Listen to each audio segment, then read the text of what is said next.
Assalamualaikum warahmatullahi wabarakatuh. Bertemu kembali dengan Pak Rohimul Anwar. Kali ini kita akan membahas materi tentang perjuangan mempertahankan kemerdekaan. Setelah kita merdeka, ternyata tidak semulus apa yang kita bayangkan.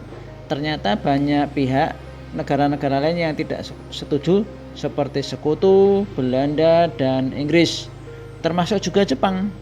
Mereka tidak setuju. Mengapa? Karena mereka tidak tahu kalau Indonesia sudah merdeka, kemudian negara Jepang sudah hancur dibom oleh Sekutu, sehingga informasi tidak sampai mereka.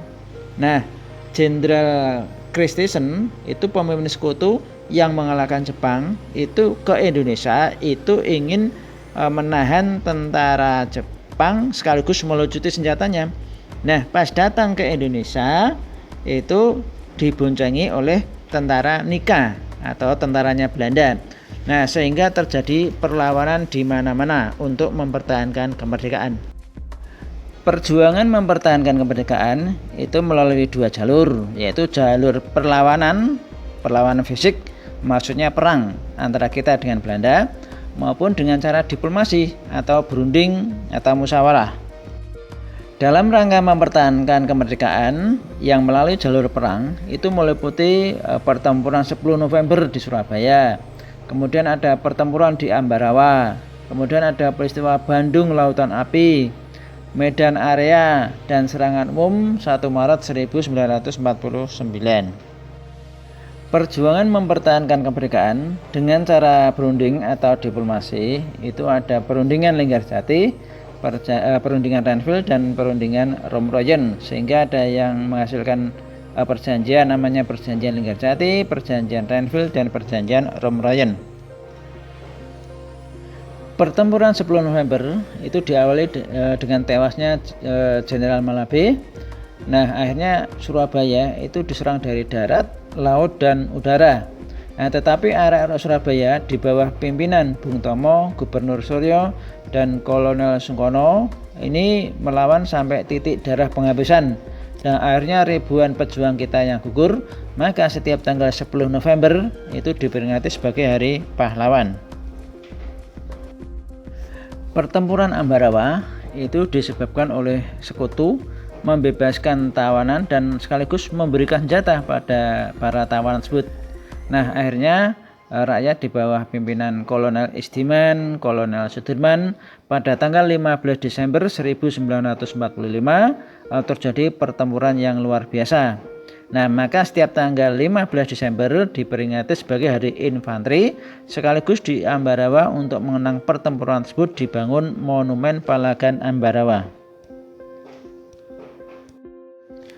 Peristiwa Bandung Lautan Api itu diawali atau disebabkan oleh ultimatum atau ancaman Sekutu kepada rakyat atau tentara kita. Tentara kita itu berhasil merebut senjata dari Jepang. Nah, agar diserahkan kepada Sekutu. Nah, rakyat di bawah pimpinan Muhammad Toha, Aha Nasution, Riyadi itu menolak ultimatum tersebut. Akhirnya kota Bandung, kantor-kantornya, rumah-rumahnya, itu dibakar supaya tidak dipakai oleh Sekutu. Sehingga tujuan dibakar itu supaya tidak dipakai oleh Sekutu. Pertempuran Medan Area itu diawali dari tentara Belanda itu menginjak-injak bendera merah putih kita sebagai simbol kemerdekaan. Nah, akhirnya tentara kita, rakyat kita marah. Di bawah tokoh Ahmad Tahir, tanggal 10 Desember 1945 terjadilah pertempuran melawan Belanda. Serangan umum 1 Maret 1949 itu disebabkan Belanda menduduki Yogyakarta dan membuat propaganda atau berita hoak kalau Tentara Nasional Indonesia itu sudah tidak ada, sudah hancur. Lah, akhirnya TNI marah bersama rakyat di bawah pimpinan Sri Sultan Hamengkubuwono IX dan Letkol Soeharto. Itu Yogyakarta diserang dari utara, timur, barat, selatan secara serentak. Tanggal 1 Maret 1949 akhirnya berhasil menduduki Yogyakarta selama 6 jam. Ini menunjukkan bahwa kepada dunia bahwa TNI masih ada. Perundingan Linggarjati tanggal 10 November 1946 di Linggarjati, Cirebon. Indonesia diwakili oleh Sultan Syahrir.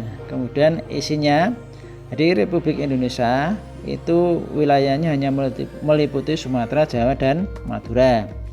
Sementara negara Indonesia Serikat itu ada negara Republik Indonesia, kemudian negara Indonesia Timur, dan Kalimantan. Tetapi untuk negara RIS itu di bawah Uni Indonesia Belanda, kemudian yang mengetuai Belanda. Tetapi akhirnya perjanjian tersebut batal karena Belanda menyerang atau melakukan agresi serangan.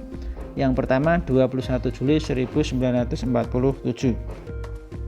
Perjanjian Renville pada tanggal 17 Januari 1948 dilaksanakan di atas kapal Renville milik Amerika Serikat.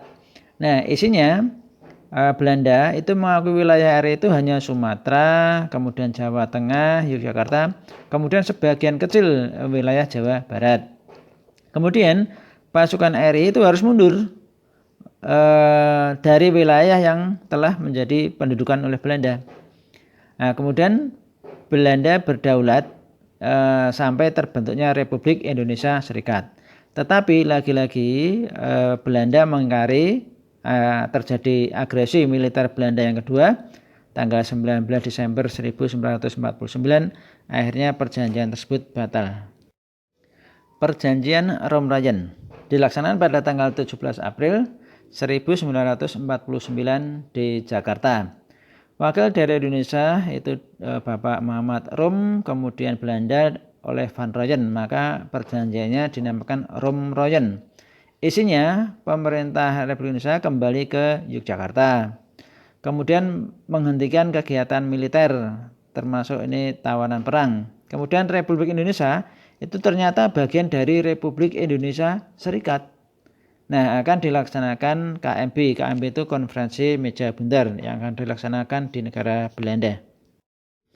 Nah, tugasnya silakan diketik di HP atau Android atau laptop dengan cara ngetik https://bit.ly/3b v besar d kecil g k terus d besar.